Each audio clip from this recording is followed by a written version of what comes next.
Hello students, welcome back to catalyst YouTube channel. Wish you all the best for your tomorrow's exam जो आप देने जा रहे हैं, डीबीटी जीआरएफ का एग्जाम। उससे पहले मुझे लगा कि एक बार आपको कट ऑफ का नॉक नॉक कर दूं, आपको याद दिला दूं कि एग्जैक्टली आप जिस ग्रुप में हैं उस ग्रुप की कट ऑफ कितनी जा रही है, सो दैट एक आइडिया आपको लगे कि एग्जाम में आपको कल कितने क्वेश्चंस अटेम्प्ट करने हैं, आपका एम कितना है, उसके अकॉर्डिंग आप पार्ट ए और पार्ट बी में क्वेश्चंस अटेम्प्ट करें। अननेसेसरी आप ज़्यादा क्वेश्चंस अटेम्प्ट करने के चक्कर में नेगेटिव मार्क्स ना कैरी करें, इसके लिए मैंने ये वीडियो आज अभी मैं लेके आई हूँ आपके लिए। तो बहुत ध्यान रखिएगा कट ऑफ का। देखिए मैंने लिस्ट एक डाली हुई है, आप देख सकते हैं यहाँ पे ईयर वाइज लिस्ट है 2022 से लेके 2018 तक।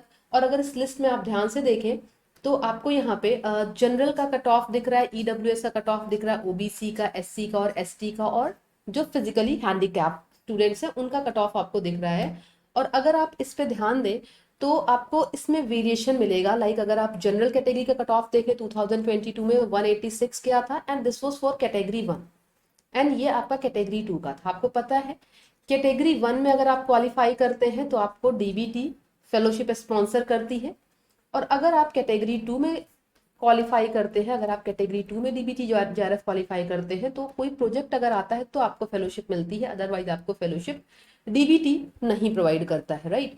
तो जनरल का कट ऑफ आप देख सकते हैं 186 या 180 था कैटेगरी 2 का। ईडब्ल्यूएस में आप देख सकते हैं सीधे सीधे 20 के अप्रॉक्स मार्क्स कम हो गए हैं, 163 157 के अराउंड है। तो अब आपको चेक करना है कि आप ईडब्ल्यूएस में या जनरल के कैटेगरी में बिलोंग करते हैं।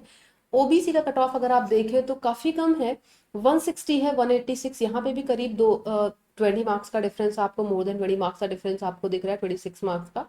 एसटी में आप 150 देख सकते हैं, एसटी में 150, एंड फिजिकली हैंडीकैप में भी 150 मार्क्स का कट ऑफ आपको दिख रहा है। तो आपको चेक करना है कि आप इनमें से किस ग्रुप में हैं, उसके अकॉर्डिंग आप पार्ट ए और पार्ट बी में कितने क्वेश्चंस अटेम्प्ट करेंगे। ये माइंड मेकअप आप पहले से करके जाएंगे, जरूरत है इसकी, क्योंकि अगर आप अननेसेसरी क्वेश्चंस अटेम्प्ट करेंगे दूसरे की कट ऑफ देख के तो शायद आप पार्ट ए या पार्ट में ज्यादा क्वेश्चंस करने की कोशिश करेंगे और हो सकता है आप नेगेटिव मार्किंग कर लें वहां पे।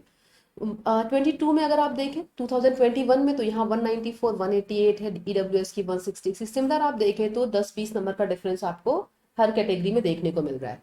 2020 के कट ऑफ अगर आप देखें तो ये अभी तक की सबसे हाईएस्ट कट ऑफ गई है डीबीटी जीआरएफ की, इससे ज्यादा कभी कोई कट ऑफ नहीं गई है।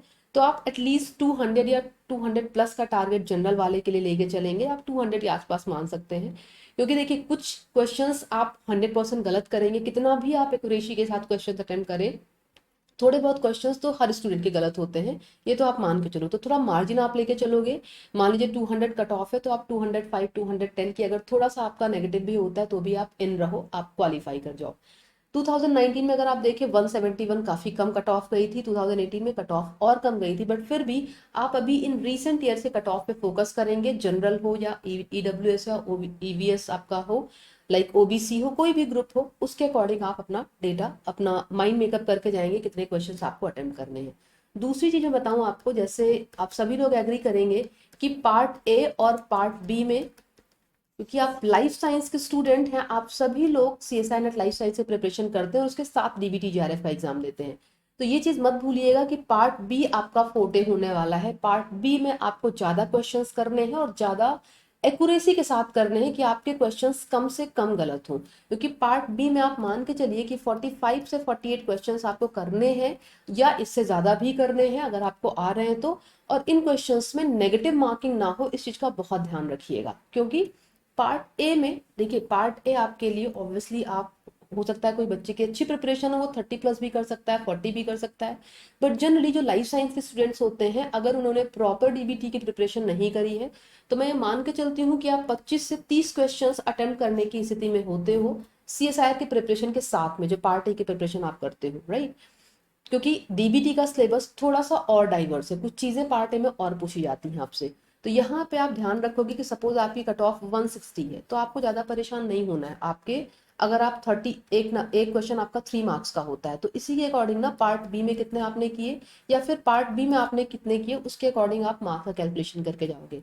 सपोज अगर आप 180 वाली कैटेगरी में हो या आप 200 वाली कैटेगरी में हो तो उसके अकॉर्डिंग आप पार्ट ए और पार्ट बी में मार्किंग करोगे, लेकिन हमेशा पार्ट बी का आपका फोकस ज्यादा होगा।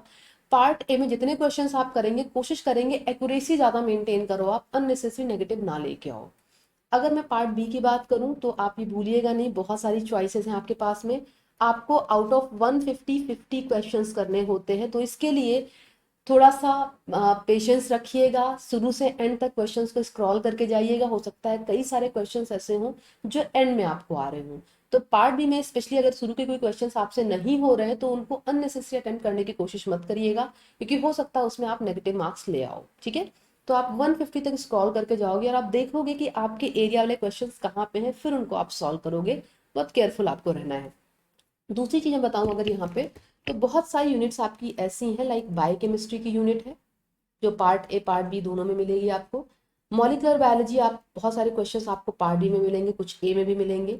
सेल बायोलॉजी आपकी यूनिट है, ये मैं पार्ट बी के लिए आपको स्पेशली बोल रही हूँ कि आप ध्यान दीजिएगा कि बहुत कुछ आपने पढ़ा है जो आपसे पूछा जाने वाला है आपके एग्जाम में। तो आपको परेशान नहीं होना है, बस आपको देखना है कि ये सारी यूनिट से क्वेश्चंस आप कैसे निकाल रहे हो और कैसे इन क्वेश्चंस को कर रहे हैं। इसके अलावा आप इम्यूनो भी पढ़ते हो, है ना, इकोलॉजी भी आपने पढ़ी है, इनके भी क्वेश्चंस आपको मिलते हैं, प्लस टेक्निक के क्वेश्चंस आपको खूब मिलते हैं, है ना। तो आपको ध्यान रखना है कि आपके पास बहुत सारी ऐसी यूनिट्स हैं स्पेशली पार्ट बी के लिए as well as part A के लिए भी, जिनमें क्वेश्चंस आपको मिलेंगे। बस आपको ध्यान रखना है कि जल्दबाजी में क्वेश्चंस नहीं करने हैं।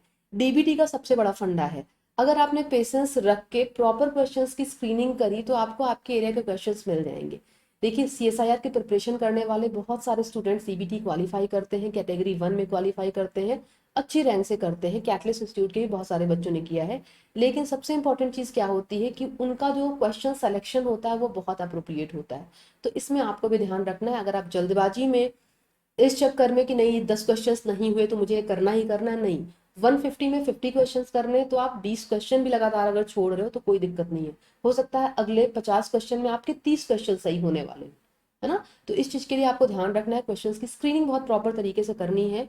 और ये कट ऑफ की लिस्ट में अपना एम जरूर आप मार्क करके जाइएगा एग्जाम से पहले, सो दैट आपको क्लियर कट आइडिया रहे कि कितने क्वेश्चंस आपको अटेम्प्ट करने हैं। थोड़ा बहुत फ्लक्चुएशन तो ऑब्वियसली होता है, पार्ट ए में ज्यादा क्वेश्चंस आ गए तो आप करोगे, ऐसा मैं नहीं कह रही कि आ रहे तो आप नहीं करोगे, बट फिर भी एक रफ आइडिया आपको रहता है ना कि 25 से 30 के बीच में, या 45 टू 48, या मेरी कट ऑफ अगर कम जा रही तो मुझे पार्ट ए में 20 से 25 के बीच में ही करना है, क्यों रिस्क लेना है। ठीक है, तो वो आप माइंड मेकअप करके जाएंगे। चलिए अच्छे से पेपर दीजिए, wish you all the best, सबका सिलेक्शन हो, सभी को बहुत सारी शुभकामनाएं।